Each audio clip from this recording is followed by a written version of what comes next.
لا تنسى الإعجاب بالفيديو والاشتراك بالقناة لتساعدنا على نشر المزيد إن شاء الله.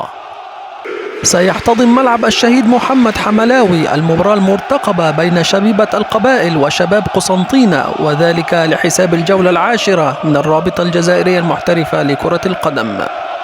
وتبدأ المباراة اليوم الجمعة 15 من ديسمبر 2023، وذلك في تمام الساعة 5:15 بتوقيت الجزائر وتونس والمغرب، وفي 6:15 بتوقيت القاهرة والسودان وليبيا، وفي 7:15 بتوقيت العراق والسعودية وقطر والبحرين، وفي 8:15 بتوقيت الإمارات العربية المتحدة وسلطنة عمان. وسوف تنقل المباراة حصريا عبر قناة الجزائرية الرياضية.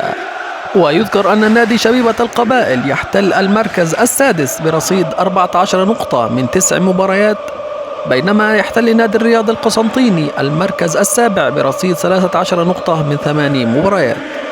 وتميل كفة اللقاءات الأخيرة بين الفريقين لصالح النادي الرياضي القسنطيني، ففي آخر 5 مواجهات بين الفريقين فاز النادي الرياضي في 3 مباريات، بينما تعادل الفريقان في مباراة، وفاز شبيبة القبائل في مباراة واحدة.